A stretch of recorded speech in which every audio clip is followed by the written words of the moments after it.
News Vikarabad ఎన్నికల ప్రచార సభలో కేంద్ర హోంమంత్రి అమిత్ షా మాట్లాడుతున్నారు. ఇప్పుడు లైవ్ చూద్దాం. इंडिया अलायंस के नेता है, पाकिस्तान के पास एटम बम है, उसका सम्मान करो. भाइयों बहनों, मैं आज राहुल गांधी को सीधा पूछना चाहता हूं, क्या उनके पास एटम बम है तो क्या पाक ऑक्यूपाई कश्मीर पीओके उनको दे देंगे? राहुल बाबा, जब तक भाजपा है ये हो नहीं सकता. पाक ऑक्यूपाई कश्मीर भारत का है और वो हम लेके रहेंगे. भाइयों बहनों, इनको शर्म नहीं आती? एटम बम के डर से पाक ऑक्यूपाई कश्मीर का हमारा राइट छोड़ना चाहते हैं. मगर आप चिंता मत करिए, मोदी जी फिर से प्रधानमंत्री बनने वाले हैं. पाकिस्तान की गोली का जवाब तोप के गोले से दिया जाएगा, किसी को डरने की जरूरत नहीं.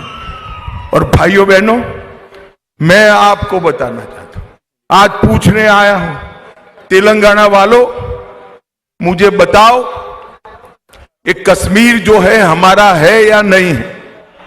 अरे जोर से बोलो, है या नहीं है?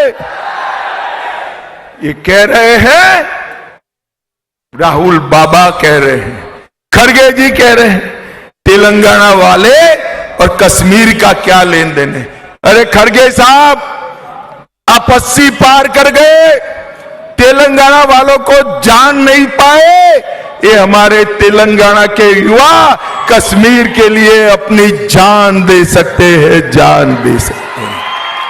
70 साल से एक कांग्रेस पार्टी कश्मीर में धारा 370 को बनाए रखी थी.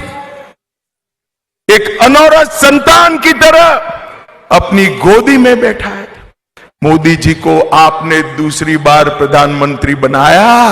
मोदी जी ने धारा 370 को 5 अगस्त 2019 को समाप्त कर दिया. और भाइयों बहनों, न केवल कश्मीर, पूरे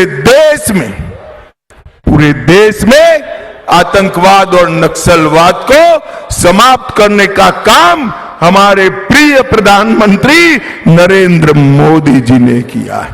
मैं आज चेवल्ला वालों को पूछना चाहता हूं, प्रधानमंत्री कैसा होना चाहिए? 370 को संभालने वाला, आतंकवादियों को संभालने वाला या खत्म करने वाला? आप जोर से बोलिए, प्रधानमंत्री कैसा होना चाहिए? आतंकवाद समाप्त करने वाला होना चाहिए या नहीं? जोर से बोलिए, होना चाहिए या नहीं? भाइयों बहनों, एक कांग्रेस पार्टी तुष्टीकरण के कारण आतंकवाद को बचाती रही.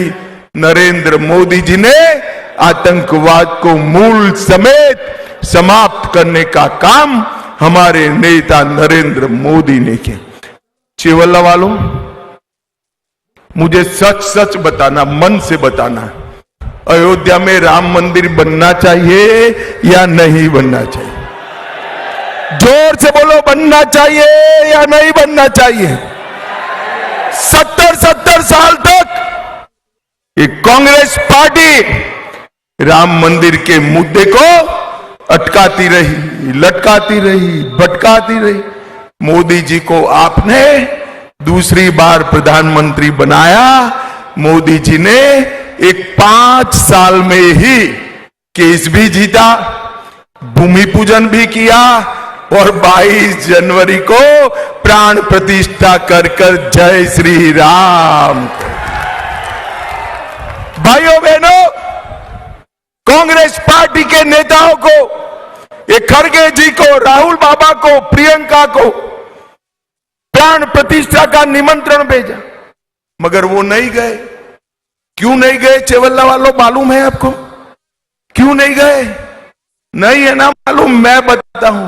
वो अपनी वोट बैंक से डरते हैं, अपनी वोट बैंक से. उनकी वोट बैंक कौन है मालूम है ना? मालूम है या नहीं है? अरे जोर से बोलो, है या नहीं है? मजलिस की और उनकी वोट बैंक एक है.